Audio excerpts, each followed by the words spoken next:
Mr. Friedman, I enjoyed our time together in the office. We spent roughly an hour talking about a full range of topics pertaining to the U.S.-Israel relationship and more broadly, lack of stability in the Middle East, our national security, and so on. I think I shared with you that I was a Marine Corps intelligence officer in a prior life, and my role was to serve with a unit that flew around drones, which were jointly developed with the state of Israel. I came to appreciate through that experience the importance of information sharing between our two countries and also technology development. And during my recent years as a member of Congress, I've also come to appreciate the importance of military aid and arms sales.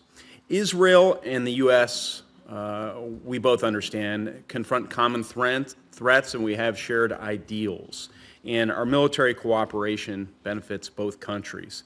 So I just need public reassurance here that if confirmed as ambassador to Israel, would you do all you can to strengthen and deepen even further these military to military efforts of cooperation between our countries? Senator, I would do all I could to strengthen that, whether on a strategic, technological, military basis. It has been one of the great success stories of the relationship, and I think very much benefiting both countries. And I'll do everything I can to continue to improve and strengthen that level of cooperation. Sure. Well, that's encouraging. Closer to home, we've been doing our part in the state of Indiana. The Indiana National Guard has a long-standing relationship with the Israeli Defense Forces. Since at least 2010, our Guard has joined counterparts from Israel in conducting combined training exercises. Our Guardsmen have regularly traveled to Israel from training. We've had training occur in Jerusalem, my hometown of Bloomington, Indiana, various other sites, the Muscatatuck Urban Training Center, which I know the IDF has found particularly helpful in preparing for their own defense. In 2016, 65 Indiana National Guard soldiers participated in an operation known as United Front. It was a small unit exchange in Israel and conducted, there were search and rescue operations that were conducted there. So I just urge you to continue to seek more of these opportunities should you be confirmed as ambassador, as I think is highly probable. I'd like to turn briefly to the issue of the prospect of peace between the Palestinians and Israel. Do you believe an acceptable agreement can be reached between the Israeli government and the Palestinians with Mahmoud Abbas at the helm? I would hope so, Senator, but I think the challenges are daunting. I would point out that President Abbas refuses to accept Israel as a Jewish state. He's made that position quite clear.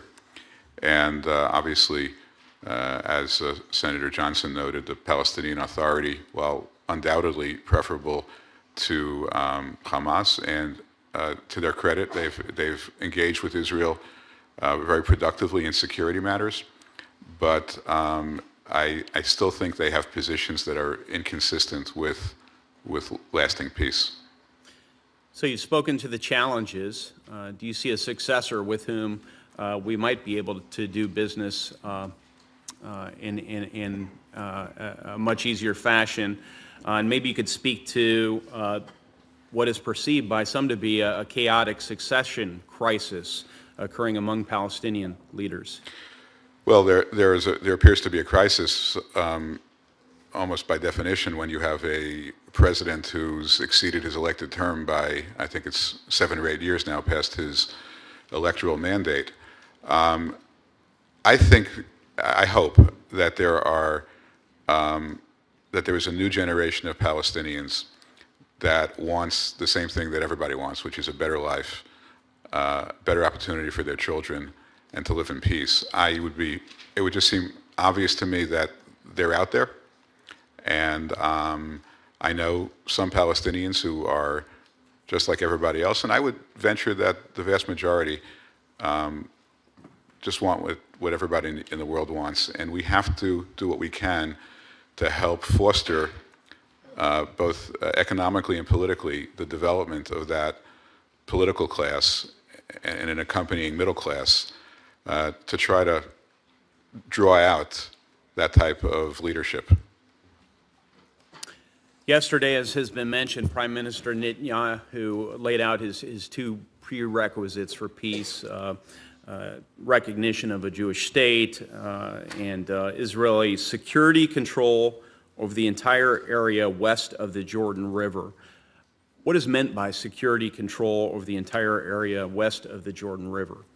Yeah, this has been, I think, the Prime Minister's position since 2009. It's really the analog to the naval control with regard to Hamas. There is an extraordinary risk of weapons transfers in that area. If the Israelis didn't block the flow into Gaza, there would be even more horrific weapons than there are now. And I think the Prime Minister is concerned of a comparable flow of weapons out of Jordan into a Palestinian state. And I think that's as it's been explained to me, an Israeli red line in terms of their own security. I'm not a security expert, but I understand that is very important to the Prime Minister. This would likely require a perpetual presence of military forces on the ground in that area, though. I think it would. I don't know how control would be achieved. Again, I'm not an expert in that, but it would require some military control of the border. Yes. Can you conceive of Palestinian leaders who would be amenable to this sort of situation? Not today. I think that ultimately it would be in their interests as well to stop the flow of arms into a state that ideally should be demilitarized. So again, if calmer voices prevail, it should not be a deal breaker, but at this point, I think the answer is no. And lastly, what role might the Saudis and Emiratis play in moving forward, helping to advance a potential agreement between the Palestinians and Israelis? I think the Saudis, the Emiratis, the Egyptians, the Jordanians, and perhaps others, as we heard yesterday in the Prime Minister's speech, seem to be far more amenable to productive discussions than in the past. Israel does not seem to be the third rail that it once was with regard to these countries. And from what I heard at the press conference yesterday, just based upon what I heard, it would seem to me that that's a very productive avenue for future discussions.